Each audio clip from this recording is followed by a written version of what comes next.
Hello అందరికీ welcome back to our channel. ఈరోజు మన రెసిపీ పాస్తా అండి. దీన్ని మన ఇండియన్ స్టైల్లో స్పైసీగా టేస్టీగా ఎలా చేయాలో చూద్దాము. దీనికోసం స్టవ్ ఆన్ చేసి ప్యాన్ పెట్టుకొని వాటర్ వేసుకోవాలి. అలాగే వాటర్లో కొంచెం ఉప్పు కొంచెం ఆయిల్ వేసుకొని వాటర్ బాగా మరగనిద్దామండి. చూసారు కదా, వాటర్ బాగా మరిగి తెరులుతున్నాయి కదా. ఇప్పుడు మనం పాస్తా వేసుకొని స్టవ్ అనేది మీడియం ఫ్లేమ్లో పెట్టుకొని ఒక 3-4 నిమిషాలు పాస్తాని బాయిల్ చేసుకుందాము. ఒక 70 లేదా 80% కుక్ అయితే సరిపోతుంది. మరి ఎక్కువగా కుక్ చేసుకోవద్దు, బాగుండవండి, పాస్తా మెత్తగా అయిపోతాయి.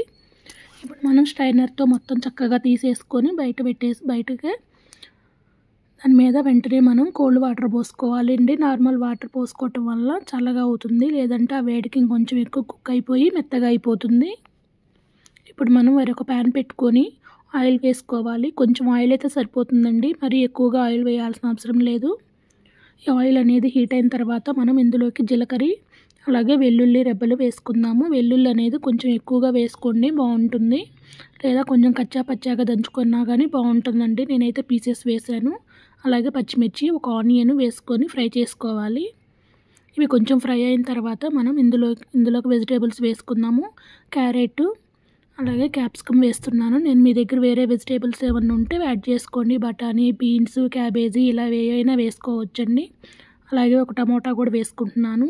ఇవి చక్కగా మొత్తం బాగా కలిసేలా కలుపుకొని మనం ఇందులోకి ఇప్పుడు స్పైసెస్ యాడ్ చేసుకుందామండి.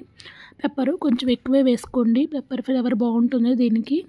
అలాగే ఒక స్పూన్ ధనియాల పొడి, ఒక స్పూన్ గరం మసాలా, ఒక స్పూన్ కారం వేసుకుంటున్నాను నేను. తినడానికి స్పైసీగా ఉంటుందండి ఈ విధంగా వేసుకోవటం వలన. మొత్తం బాగా కలుపుకొని కొంతసేపు ఒక 2 నిమిషాలు మగ్గనిచ్చుకుందాము. చూడండి, 2 నిమిషాల తర్వాత టమాటా కూడా చక్కగా మగ్గిపోయింది. ఇప్పుడు మనం వాటర్ యాడ్ చేసుకుందామండి. ఒక 1/2 గ్లాస్ వాటర్ అయితే సరిపోతుంది. వాటర్ యాడ్ చక్కగా వేసుకొని బాగా కలుపుకొని ఒకసారి చెక్ చేసుకోండి. ఉప్పు కానీ కారం కానీ ఏదైనా వేయాలంటే యాడ్ చేసుకోండి. నేను కొంచెం సాల్ట్ వేసుకుంటున్నాను. మొత్తం బాగా కలుపుకొని మూత పెట్టుకొని 2 నిమిషాలు వాటర్ని తెరలనిద్దామండి. చూడండి, వాటర్ ఇప్పుడు బాగా చక్కగా మరిగిపోయినాయి కదా. ఒకసారి కలుపుకొని మొత్తం మనం బాగా ఇందులోకి మనం బాయిల్ చేసి పెట్టుకున్న పాస్తాని యాడ్ చేసుకొని స్టవ్ అనేది హై ఫ్లేమ్లో పెట్టుకొని ఈ వాటర్ అనేది బాగా చక్కగా పాస్తా అబ్జర్వ్ చేసుకునే వరకు తిప్పుకుంటూ ఉడకబెట్టుకుందాము. చూడండి, ఒక 2 నిమిషాల తర్వాత దగ్గరికి పడింది కదా కొంచెం. ఇప్పుడు మనం ఎక్స్ట్రా టేస్ట్ కోసం మనం పాస్తా మసాలా కూడా యాడ్ చేసుకుందామండి ఫైనల్గా. ఇది మొత్తం బాగా కలిసేలాగా కలుపుకుందాము. ఈ విధంగా పాస్తా చేసుకుంటే టేస్ట్ చాలా బాగుండిద్దండి. పిల్లలు కూడా చాలా ఇష్టంగా తింటారు. స్పైసీ ఇష్టపడే వాళ్ళకి చాలా నచ్చుద్ది. మొత్తం చక్కగా కలుపుకొని ఒక 2 నిమిషాలు బాయిల్ చేసుకుందాము. చూడండి, 2 నిమిషాల తర్వాత చక్కగా దగ్గరికి అయిపోయింది కదా. ఈ విధంగా బాయిల్ అయితే బాగుంటుందండి. కొంచెం జ్యూసీగా ఉంటేనే బాగుంటుంది, లేదంటే మరీ డ్రైగా పొడి పొడిలాడుతూ వస్తుంది. ఈ విధంగా ఉన్నప్పుడే మనం స్టవ్ ఆఫ్ చేసుకోవచ్చు. మీకు దగ్గర కొత్తిమీర ఉంటే మాత్రం కొత్తిమీర యాడ్ చేసుకోండి. మా పిల్లలకి నచ్చలేదండి, కొత్తిమీర వేయొద్దన్నారు, అందుకని నేను యాడ్ చేయట్లేదు.